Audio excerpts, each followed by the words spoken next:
जोर जोर से जयकारे नारे बोलने से भी गर्मी आती है। अगर ठंड में आप बिल्कुल कपड़े पहन के सुकड़ के बैठे हैं, जरा खुल करके एक बार बोलेंगे ऊंचा, तो गर्मी का निश्चित रूप से एहसास होगा। बोलो भारत माता की। ये इस लाइन के अंदर, इस सामने की लाइन के अंदर लगता है इनको गर्मी नहीं चाहिए। गर्मी चाहिए ना? जरा सब बोलेंगे भारत माता के, भारत माता के, भारत माता के। एक गर्मी का दूसरा तरीका बताता हूं। बिना बोले, बिना आवाज किए एक बार 1 मिनट तक जोर से ताली बजाते रहो, खूब गर्मी आएगी। शुरू करें। और प्रदेश के कोने कोने से आए हुए मेरे युवा साथियों, वैसे तो प्रधानमंत्री जी के बोलने के बाद प्रोटोकॉल के हिसाब से उसके बाद भाषण होने नहीं चाहिए, लेकिन आज जैसे मौसम, सर्दी का ये मौसम, धुंध सब तरफ पड़ रही थी, लगातार मैं जानकारी ले रहा था। प्रातःकाल 8 बजे, 9 बजे, 10 बजे, आसपास के जिलों से 10 बजे चलने वाले भी सब बसें लेट हो रही हैं। अभी तक भी अपने युवा साथी मंच में, अपने पंडाल के अंदर प्रवेश कर रहे हैं। तो मौसम के कारण से मुझे भी चंडीगढ़ से, क्योंकि हवाई यात्रा आज मैं कर नहीं पाया, हेलीकॉप्टर चल नहीं पाया, देरी से वहां से चलने के कारण से विलंब हुआ है। लेकिन मौसम अपने हाथ में नहीं है, फिर भी आप इतनी बड़ी संख्या में, पूरा पंडाल भरा है युवकों से, मैं आपका अभिनंदन करता हूं, आपका स्वागत करता हूं। जैसा मैंने बताया कि आज देश के एक युवा सन्यासी स्वामी विवेकानंद, उनका 161वां जन्मदिन है। 12 जनवरी सन 1863 में उनका जन्म हुआ था। और वो युवा सन्यासी देश के युवाओं के लिए प्रेरणा बने। आखिर वो प्रेरणा बने, उनका प्रारंभ का नाम हम जानते हैं, नरेंद्र नाथ उनका नाम था। और क्या संयोग है, आज के हमारे प्रेरणा के स्रोत हमारे देश के वर्तमान प्रधानमंत्री, वो भी नरेंद्र मोदी हैं।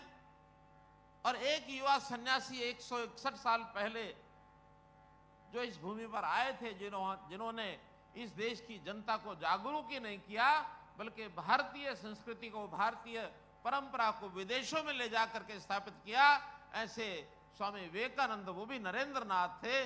दोनों के अंदर एक सिमिलरिटी नाम की है। तो उस हृदय गौरव, भारत के हृदय गौरव स्वामी विवेकानंद जी को आज मैं अपनी श्रद्धांजलि अर्पित करता हूं, जिन्होंने भारतीय चिंतन को, हमारी समृद्ध परंपरा से पश्चिम को अवगत कराने गए थे। शिकागो में जाकर के उन्होंने भारतीय संस्कृति का जो वहां के लोगों में व्याख्यान किया था, जो उच्च स्थान प्राप्त कराया था, ये गौरव उन्हीं को मिलता है। आखिर तो पश्चिमी जगत में जो उनको सम्मान मिला, उसका कारण भी यही है कि वहां के लोगों के बीच भारत को ऐसे प्रस्तुत किया कि उनसे पहले किसी और ने उस प्रकार से प्रस्तुत नहीं किया था। और हम सौभाग्यशाली हैं कि जो काम उस समय स्वामी विवेकानंद ने किया था, वही काम आज हमारे देश के प्रधानमंत्री नरेंद्र मोदी जी कर रहे हैं। मोदी जी से पहले भी देश आजाद हुआ, आजादी के बाद आज तक किसी नेता ने अपने इस देश का स्थान दुनिया में वो प्राप्त नहीं कराया।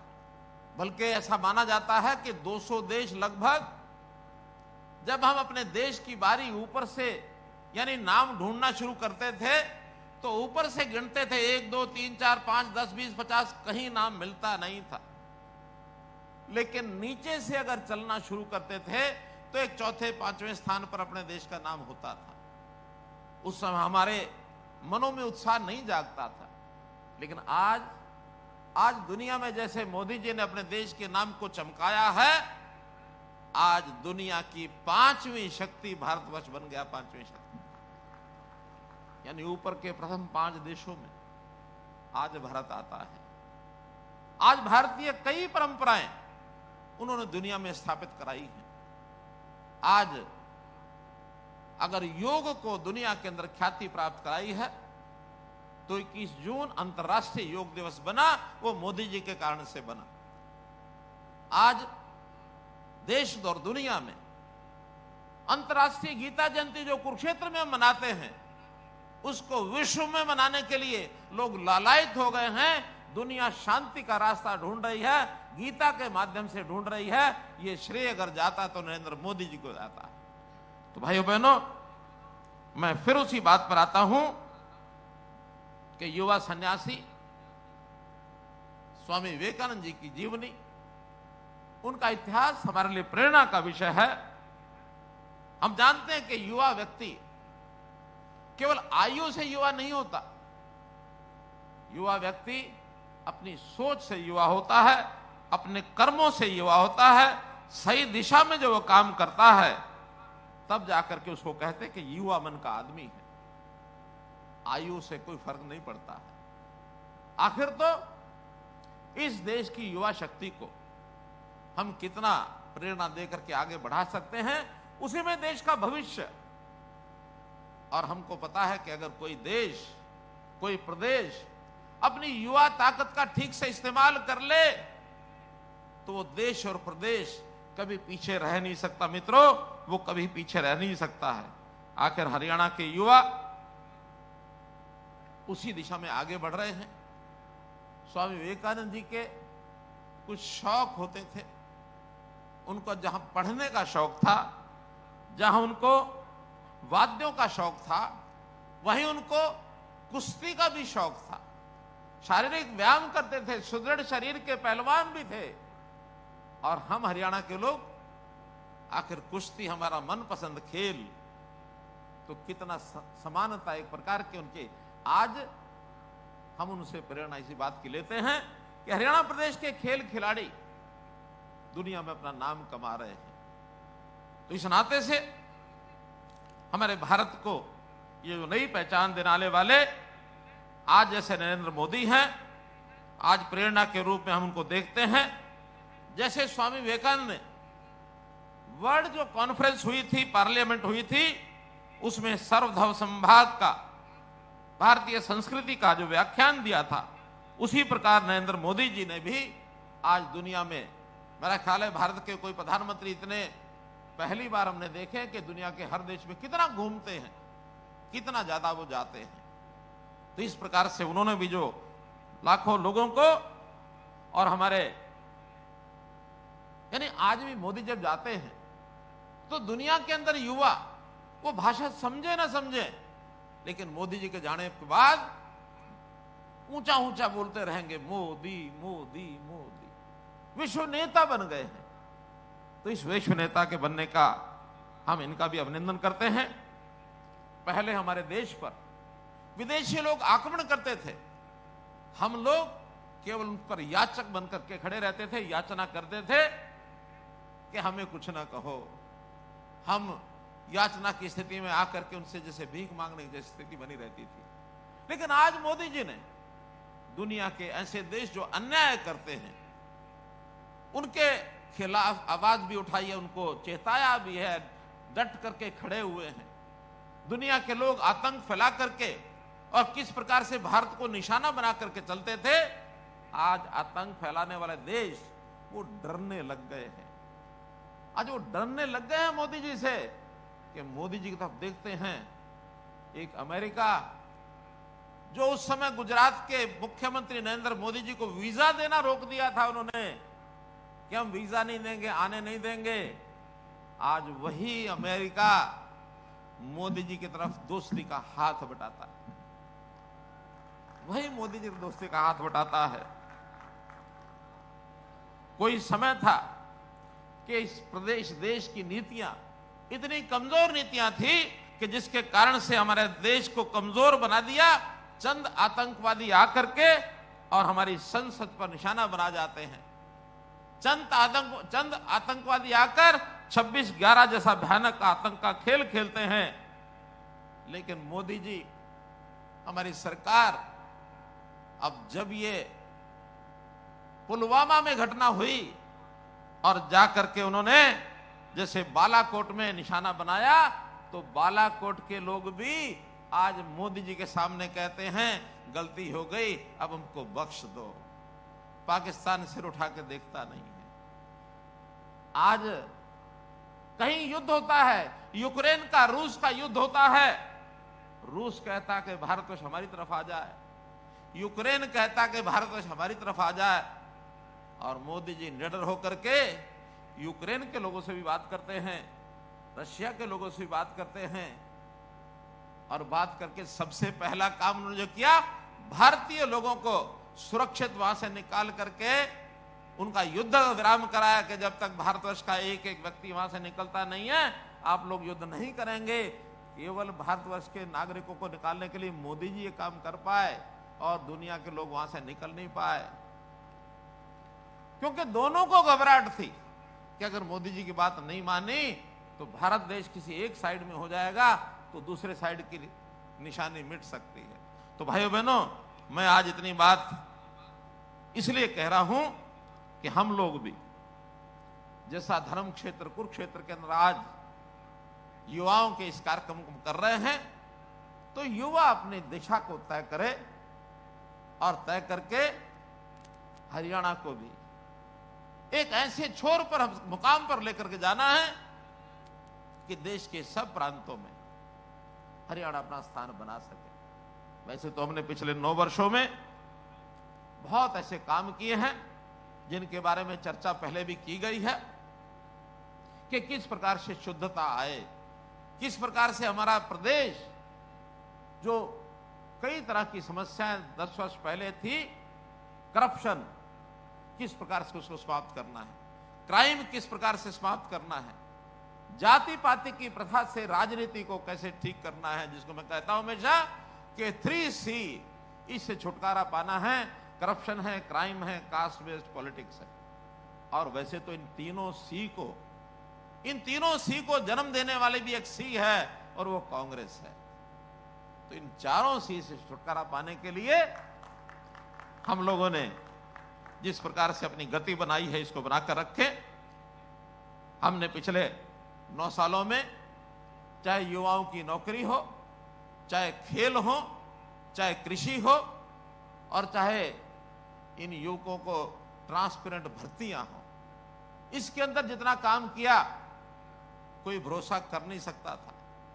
जब हमने ये बात शुरू की थी कि हम नौकरियां ट्रांसपेरेंट भर्ती से करेंगे, बिना पर्ची खर्ची के करेंगे, तो बहुत लोग हमको डराते थे, यहां तक डराते थे, कहते थे इस प्रदेश के अंदर राज करना है तो नौकरियां ही उसका आधार है।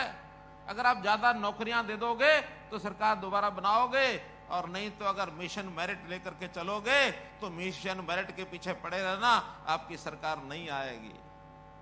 हमने कहा अगर प्रदेश के हित में, युवाओं के हित में हमको कोई काम करना है तो सरकार की चिंता छोड़े बिना इस प्रदेश के युवाओं का भविष्य ये कैसे सुधरे, ये काम हमको करना है। हम समाज के हित में काम करते हैं, अपने हित में काम नहीं करते हैं।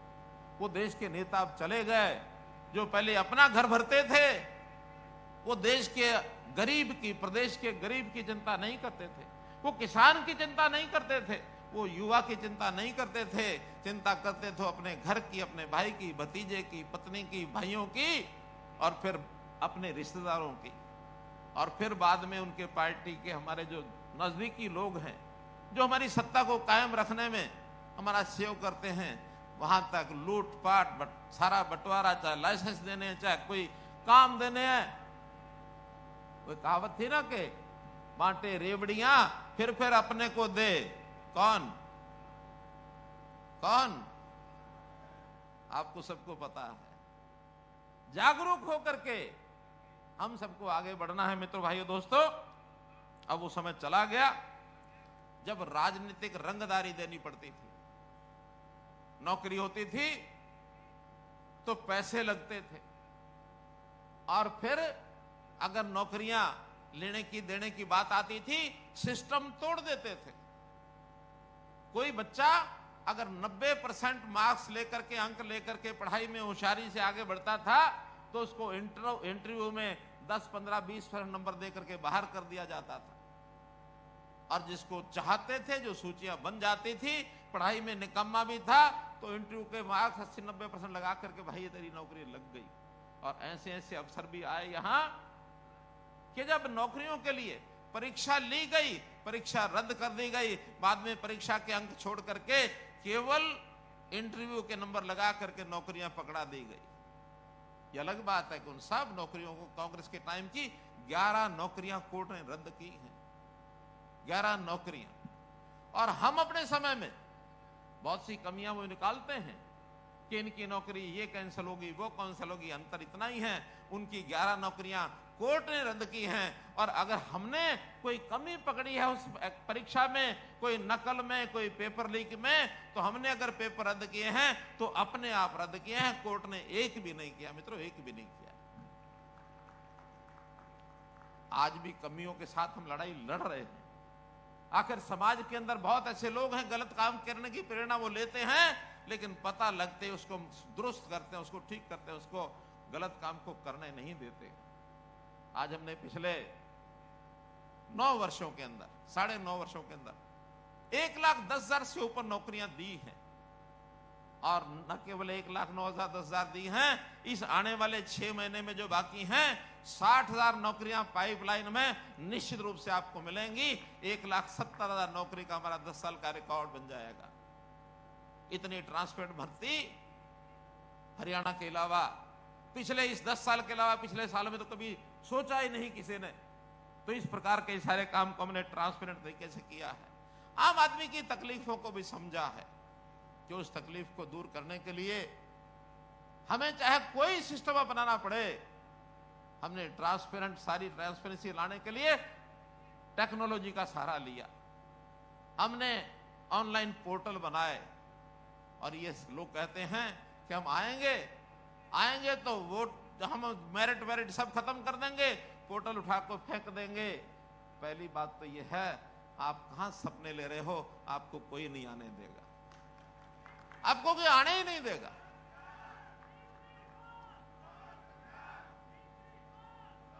धन्यवाद।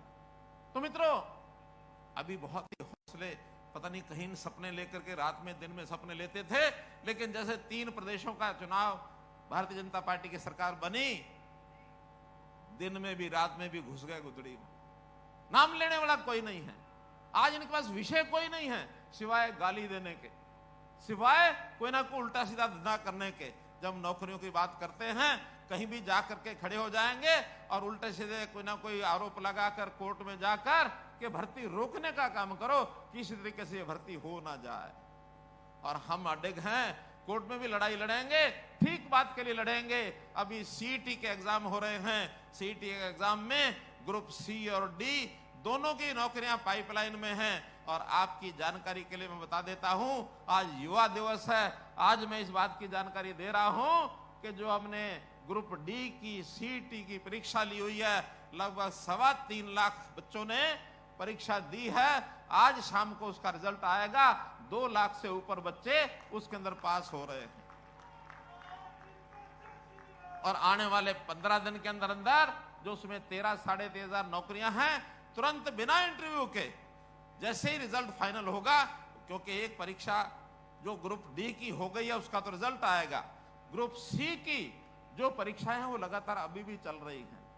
उसके अंदर कोर्ट ने क्लियर कर दिया है कि अब परीक्षाएं लेते जाओ, इनका रिजल्ट निकलते जाओ, तो आने वाले जो अपनी लोकसभा की आचार संहिता होगी उससे पहले ये 60,000 नौकरियां अगले 2 महीने में लोगों को 60,000 नौकरियों से भरपूर हम देंगे मित्रों।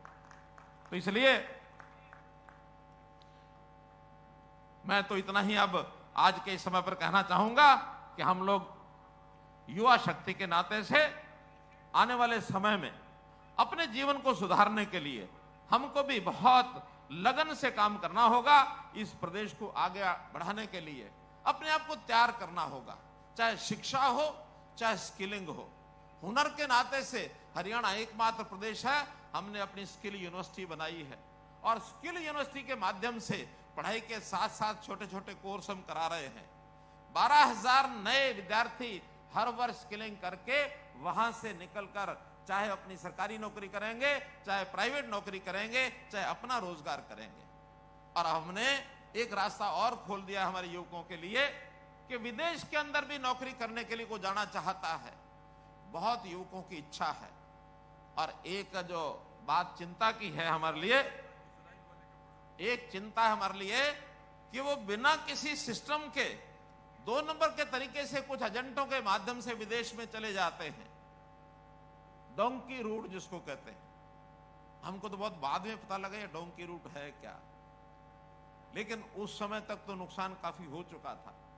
मैं उस दिन सचेत हुआ जब जन संवाद के कार्यक्रमों में करनाल जिले के गांव में गया। सब गांव में कहीं 50, 60, 40, 70 ऐसे युवकों को हमने नौकरियां दी। मैंने उनको बताया कि इन गांव में ये ग्रुप डी की, सी की, केंद्र सरकार की, हरियाणा सरकार की नौकरियां दी हैं। गांव के लोग स्वीकार करते हैं। कहीं 50, 60, 70, जहां पिछले 70 साल में एक भी नौकरी नहीं लगी, 50, 60 लोगों की नौकरियां लगी थी। लेकिन जिस उस गांव में मैं गया तो मेरा हैरान हो गया सुनकर के कि केवल एक व्यक्ति की सरकारी नौकरी वहां लगी। मैंने वहां के 2-3 बुजुर्ग लोगों को पूछा उसी समय, मैंने क्या बात, आपके बच्चे पढ़ते नहीं है क्या होशियार नहीं है, मिशन मेरिट पर उनको कोई नौकरी के लिए रास्ता नहीं मिल रहा क्या? तो उन्होंने स्वीकारा, कहने लगे यहाँ नौकरी की जरूरत नहीं है बच्चों को, यहाँ के तो 300 जवान विदेश में चले गए पिछले 6 महीने में। मुझे हैरानी हुई इस बात की। किस रास्ते से गए? डोंकी रूट से गए।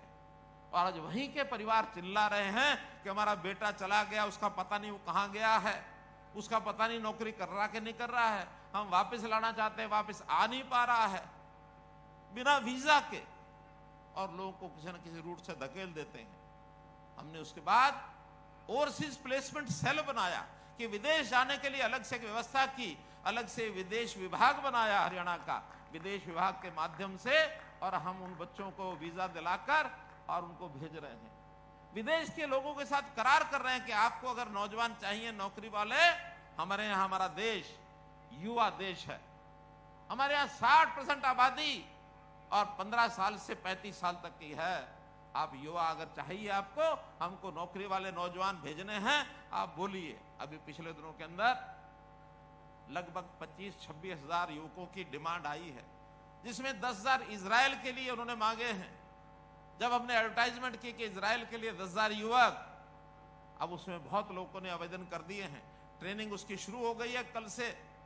महर्षि दयानंद विश्वविद्यालय रोहतक के अंदर ट्रेनिंग हमने शुरू कराई है। इन लोगों ने कहा कि इजराइल में तो लड़ाई हो रही है, आप कैसे भेज रहे हैं? पहली बात तो यह है कि इन युवकों की अपनी ऑप्शन है। दूसरी बात यह, इनकी सुरक्षा की जिम्मेदारी हमारी है। इनका इंश्योरेंस होगा, 1 लाख रुपए से ऊपर प्रति महीना इनको सैलरी मिलेगी, और सुरक्षा का काम हमारा है। आज लाखों लोग दुनिया भर से वहां जाते हैं, उनके देश को आगे बढ़ने के लिए, वहां निर्माण कार्य के लिए उनकी युवा शक्ति नहीं है, हमारे पास युवा शक्ति हम भेज रहे हैं। इसके अलावा भी कई देशों ने और डिमांड की है, तो हम निश्चित रूप से उनको वहां, अगर जो जाना चाहते हैं, केवल इजराइल में नहीं, अफ्रीका के देश, पिछले दिनों में उनसे हमारी मीटिंग को उन्होंने कहा, आपका किसान बड़ा मजबूत है, किसान मेहनती है, किसान अच्छी खेती करना जानता है, आपके यहाँ जमीन कम है, किसान की खेती 1 एकड़, 2 एकड़, 3 एकड़, हमारा छोटा फार्मर, और वो कहते हैं हमारे पास लाखों एकड़ जमीन खाली पड़ी है। हमने कहा आप हमारे के साथ करो, एक बार MOU करो, हम आपके यहाँ हजारों किसान भेजेंगे जो खेती वहां करेंगे। बहुत जल्दी MOU हम करने वाले। अब वो जमाना चला गया कि बाहर के लोग यहाँ आते थे कुछ भी काम करने के लिए। अब जमाना यह है, यहाँ के लोग विदेशों में जाकर के काम भी करेंगे और अपनी बात को भी वहां रखेंगे, और वहां से धन कमा करके देश की खजाने को भी भरेंगे। तो एक बहुत बड़ा काम ही में करने जा रहे हैं। तो भाइयों बहनों, हम लोग नौजवान साथी अपने मन को मजबूत रखें, हमेशा मन में विचार करें, कोई संकल्प लें और अपने आप के ऊपर विश्वास करें, अपने मन की बात उसको आगे बढ़ाएं। किसी के भी बहकावे में नहीं आए। जो आपको अच्छा लगे वो आप करें मित्रों, जो आपको अच्छा लगे वो करें। और मुझे यकीन है इस बात का कि जो हमारा 18 साल से लेकर के और 35 साल तक का युवा होता है, ये कुछ कर गुजरने की इसके मन में एक तमन्ना होती है। क्योंकि आखिर तो आज भले आयु मेरी 70 साल हो गई है, लेकिन मन में युवा जैसा उत्साह आज भी है मित्रों। आज भी वही काम जो युवा कर सकता है।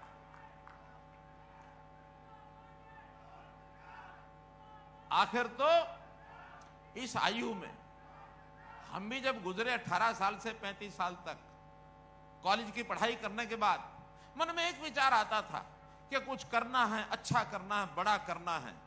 प्रारंभिक सालों में नहीं पता था कि क्या करना है, लेकिन कुछ समय के बाद जब आदमी की दिशा ठीक हो जाती है, उसको पता लग जाता है इधर चलना है। और फिर पता लगता है कि हमारी स्पीड क्या है, तेज है कि कम है, वो पता लग जाता है। एक दो कहानी छोटी सुना के अपनी बात को आगे बढ़ाऊंगा। एक बार कुछ युवक वो किसी एक लक्ष्य को लेकर के पहुंचे कि हाँ फला शहर में या फला गांव में जाना है। थोड़ा दूरी पर था, वो चल पड़े। सुबह चले, शाम तक पहुंच जाएंगे। थोड़ा रास्ते जाने के बाद उन्होंने पूछा, एक बुजुर्ग मिल गया। उस बुजुर्ग को पूछा कि हमको अमुक गांव में जाना है, हम कब पहुंचेंगे। पता नहीं था उसका कितनी दूर है, क्या दिशा है, कैसी है। तो बुजुर्ग जो है उनकी तरफ ऊपर से नीचे तक देखता रहा। कहने लगे क्या बात है, क्यों देख रहे हो बाबा। तो बाबा ने कहा देखो जिधर तुम जा रहे हो उस गांव में तुम्हें जाने में कई जन्म लग जाएंगे। बड़े हैरान हुए कि भी गांव इतनी दूर थोड़ा ही होगा कि कई जन्म लग जाएंगे। नहीं बाबा बताओ कई जन्म कैसे लग जाएंगे, 1 दिन 2 दिन 10 घंटे 4 घंटे 6 घंटे इतने ही लगते हैं, कई जन्म कैसे लगेंगे। तो वो कहता है बाबा कि बेटा देखो गांव में तुमने जाना ठीक है, लेकिन जिधर तुम जा रहे हो उस गांव में जाने के लिए इस दिशा में अगर जाते रहोगे तो धरती का पूरा चक्कर काटना पड़ेगा, क्योंकि गांव तुम पीछे छोड़ आए हो। यानी गांव पीछे छोड़ आए हो, इधर जा रहे हो तो जाते जाते धरती का चक्कर काट के आओगे तो कई जन्म लग ही जाएंगे। कहने का मतलब क्या, कहने का मतलब है कि गलत दिशा में जा रहे हो। उन्होंने कहा अच्छा बाबा, दिशा मोड़ ली कि अब पीछे जाते हैं, उस गांव में पहुंच जाए कि हाँ पहुंच जाओगे। तो पीछे चल पड़े। जब पीछे चले और 2 घंटे चलने के बाद एक बाबा फिर मिले कि बाबा उस गांव में जाना है, हमें उस गांव में पहुंचने के लिए कितनी देर लगेगी, कितना टाइम लगेगा। उन्होंने ऊपर से नीचे तक देखा, बाबा बोला कुछ नहीं। उन्होंने फिर पूछा तो फिर चुप रहा। तो इन नौजवानों ने समझा इस बाबा को या तो सुनता नहीं, या सुनता तो ये बोल नहीं सकता, या इसको समझ नहीं है, पागल होगा। कुछ भी करके और उसका तिरस्कार करके चल पड़े। जब वो युवक चल पड़े और 100 कदम चले होंगे तो बाबा ने पीछे से जोर से आवाज लगाई कि बेटा रुको। रुक गए कि देखो तुम्हें उस गांव में पहुंचने के लिए 2 घंटे लगेंगे। अभी बड़े हैरान हुए कि अभी तक तो बिल्कुल बोल नहीं रहा था, ऊपर नीचे देख रहा था, अब ये इतनी बार कह रहा कि 2 घंटे लगेंगे, इसको समझ नहीं आई। उस समय वो उत्सुकता वापस आ गया कि बाबा एक बात बताओ, तुमने उस समय तो बताया नहीं, अब बता रहे हो 2 घंटे लगेंगे। कहने लगा देखो बेटा, जब तुमने आके खड़े होके पूछा तो मुझे ये पता नहीं था कि तुम्हारी रफ्तार क्या है, और जब तुम 100 कदम चले हो तो मुझे तुम्हारी रफ्तार पता लग गई। अब मैं कह सकता हूं 2 घंटे में गांव में पहुंच जाओगे। तो मित्रों, हमारी दिशा भी ठीक चाहिए और हमारी रफ्तार भी ठीक चाहिए। दिशा ठीक है, रफ्तार ठीक है, तो निश्चित रूप से जो मंजिल हम सोचेंगे उस मंजिल पर पहुंच जाएंगे, उस मंजिल पर पहुंच जाएंगे। हमेशा हम उसको दोबारा से अगर याद करें हमारे स्वामी विवेकानंद जी को, तो स्वामी विवेकानंद जी एक बात कहा करते थे। वो कहते थे अच्छा सोचो कि क्या तुम्हारे लिए कोई ऐसी मुश्किल बात भी है, नामुमकिन बात भी है, और ये सोच करके अगर मन में बात आ जाए कि बात नामुमकिन है, फिर विचार करो इसको मुमकिन कैसे करना है। अगर ये विचार चल पड़ा तो कोई चीज नामुमकिन नहीं है। और उसी में से आज देश के प्रधानमंत्री जी हमको प्रेरणा देते हैं, मोदी जी हमेशा कहते हैं युवकों को कि मोदी है तो मुमकिन है, मोदी है तो मुमकिन है। आज मोदी जी हमारे युवकों को, हमारे बुजुर्गों को, हमारी महिलाओं को, हमारे युवाओं को, हमारे किसानों को, हमारे मजदूरों को, हमारे सब नागरिकों को आगे बढ़ाने के लिए वो कहते हैं कोई कमी नहीं आने दूंगा। और उनका कि हमेशा आपके पास कोई अपना एहसास हो के नहीं हो अपने संपत्ति का, अपने धन का, दौलत का, लेकिन आपको आगे बढ़ना तो कोई चीज आपको चाहिए, कहीं से चाहिए तो मोदी गारंटी है। मोदी मोदी मोदी गारंटी है। आज किसी चीज की चिंता मत करना। एक योजना मेरे मन में आ रही है। हरियाणा के विकास में आजकल बहुत हमने जनसंवाद अथवा जो हमारी विकास यात्रा चल रही है, विकसित भारत संकल्प यात्रा, बहुत लोग उसमें अपने गांव के, शहर के काम बताते हैं। काम हमारे पास बहुत डिमांड आ गई है, पैसे की कमी नहीं है, लेकिन जब करने के लिए हम लोगों को आह्वान करते हैं कि अच्छा काम करने के लिए आ जाओ, तो बड़ी कठिनाई है कि देश में अच्छे, प्रदेश में अच्छे पढ़े लिखे युवक भी हैं, अच्छे छोटे बड़े इंजीनियर भी हैं, डिप्लोमा होल्डर भी हैं, लेकिन काम करने के लिए जितने कॉन्ट्रैक्टर चाहिए, जितने ठेकेदार चाहिए छोटे बड़े काम करने के लिए, अब वो नहीं है। तो हमने एक योजना बनाई है मित्रों कि हम इस आने वाले समय में, क्योंकि कुछ प्रदेश कर चुके हैं इसको, इसलिए मैं कह रहा हूं कि हमारे जो सिविल इंजीनियरिंग के बच्चे हैं, चाहे वो डिप्लोमा होल्डर हैं, चाहे डिग्री होल्डर हैं, उनको ट्रेनिंग दे करके और 15,000 नए युवकों को हम छोटे ठेकेदार बनाएंगे जो प्रारंभ करेंगे। और उसमें सबसे बड़ी सुविधा, एक तो उनकी ट्रेनिंग मुफ्त कराएंगे और दूसरा उनकी 1 साल के लिए 3 लाख रुपए का लोन बिना गारंटी के दिलाएंगे, उनको गारंटी नहीं लेनी पड़ेगी, ताकि नए लोग आगे आए। 25 लाख रुपए तक का काम अगर उन्होंने अपने गांव में, शहर में छोटा बड़ा करना है तो उसके लिए किसी प्रकार की कोई रजिस्ट्रेशन अथवा कोई गारंटी वो नहीं चाहिए, वो गारंटी सरकार देगी। हमारे युवकों को आगे बढ़ना चाहिए। सरकारी नौकरियां भरपूर दे रहे हैं जैसा मैंने बताया, लेकिन साथ साथ कुछ अपने काम करने वाले युवक आगे आए, अथवा कुछ जो कॉन्ट्रैक्चुअल काम होते हैं, तो उन ऐसे कॉन्ट्रैक्चुअल कामों के लिए अगर आगे आए तो ऐसे जो काम हैं, अनुबंधित काम, उनके लिए भी हमने रास्ता खोला है। हमको पता है HKRN नाम से एक पोर्टल बनाया है, ट्रांसपेरेंट है। एक ही उसके अंदर हमने बात रखी है कि सबसे पहले काम गरीब आदमी को मिलेगा। जिस परिवार की आय 1,80,000 रुपए से कम है, सबसे पहले एक आदमी को उसमें से काम उपलब्ध कराया जाएगा। चाहे HKRN हो अथवा कोई और प्राइवेट काम करने के लिए जाता हो, हम सबसे पहले चाहेंगे कि हर परिवार जिसमें एक आदमी काम करने वाला है, 10 यानी 15,000 के आसपास उसकी अगर महीने की आमदन हो जाती है, 1,80,000 से ऊपर हो जाए, BPL से ऊपर उठ जाए, ये हमारा लक्ष्य है। तो इस नाते से आज मैं एक मिशन 60,000 इसकी घोषणा कर रहा हूं। मिशन 60,000 माने अगले समय में 60,000 ऐसे परिवारों के युवकों को काम दिला करके उनकी इनकम 1,80,000 से ऊपर करने का काम करेंगे। और 60,000 का विस्तार से मैं आपको बता रहा हूं मित्रों, 7,500 ऐसे युवक हमने हिसाब लगा लिया है, इनको बनाएंगे वन मित्र, अर्थात फॉरेस्ट डिपार्टमेंट में उनके काम दिया जाएगा नए पौधे लगाना, उस पौधे को सुरक्षित रखना, उसकी रक्षा करना, उस पौधे को 3 साल तक, जैसे एक मां अपने बेटे को एक प्रकार से सुरक्षा करती है, उसको पालती पोसती है, ऐसे उस पौधे को पालना पोसना इस युवक का काम होगा 3 साल में। और वो एक बार बड़ा हो जाता है पौधा, फिर उसके बाद वो मरता नहीं है, पौधा जो अपना जीव पकड़ लेता है। हमारा वन विभाग की कमी है, उसको दूर करने के लिए 7,500 युवकों को ये काम दिलाएंगे, जिनकी आमदन 14-15,000 रुपए महीने की हो जाएगी। और ये हम करेंगे, हमारा जो HKRN का डिपार्टमेंट है उसमें ऐसे युवकों को और ये काम दिलाएंगे जो कहेगा हाँ मुझे काम चाहिए। इसी प्रकार से अनुबंधित कर्मचारी जो सरकार के अंदर जो लगते हैं, ऐसे हमने पहले भी चला रखे हैं, लेकिन नई हमारे पास लगभग 15,000 युवकों की डिमांड आ गई है। ऐसे इन 15,000 युवकों को HKRN के माध्यम से अगले कुछ समय में 3 लाख लोगों ने उसमें रजिस्टर किया हुआ है। लेकिन जो गरीब परिवार हैं, जिनकी आमदन 1,80,000 रुपए साल से कम है, ऐसे परिवारों से 15,000 बच्चों को और ये HKRN के अंदर और इनकी भर्ती करेंगे। इसी प्रकार जो गैर सरकारी कर्मचारी हैं, यानी फैक्ट्री के लोगों ने कहा कि HKRN से हमको भी आप सरकार की ओर से जो ट्रेंड करके युवक देंगे तो हम अपने फैक्ट्रियों में रखने के लिए तैयार हैं। 10,000 युवक उनको हम देने वाले हैं, ऐसी योजना हमने बना ली है। इसी प्रकार से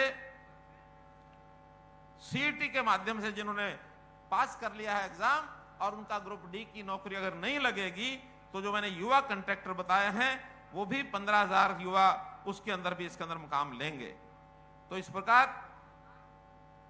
सेवा मित्र जो CSC के सेंटर हैं, इन CSC के सेंटर के मुकाबले एक नई योजना मैंने शुरू की है ताकि और ऐसे अटल सेवा केंद्र नाम से और केंद्र खोले जाएं। तो ई सेवा मित्र भी 7,500 जिनका 17 जनवरी को और 4-5 दिन के बाद परीक्षा है, उस परीक्षा के माध्यम से भी 7,500 लोग लेंगे।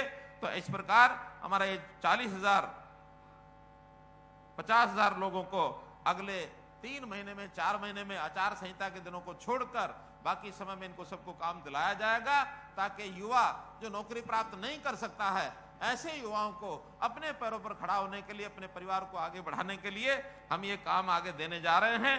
तो मैं तो आज इसी अवसर पर पुनः आपसे एक युवकों को इस प्रकार का विश्वास दिलाते हुए कि हरियाणा सरकार युवाओं की कोई योजना होगी, कोई स्कीम होगी, उस स्कीम में आपके साथ खड़े हैं। मित्रों, आप आगे बढ़िए, ये प्रदेश आगे बढ़ेगा, ये देश आगे बढ़ेगा और ये मनोहर लाल 70 साल का नौजवान ये आपके साथ है। मित्रों, बहुत बहुत धन्यवाद, बहुत बहुत आभार।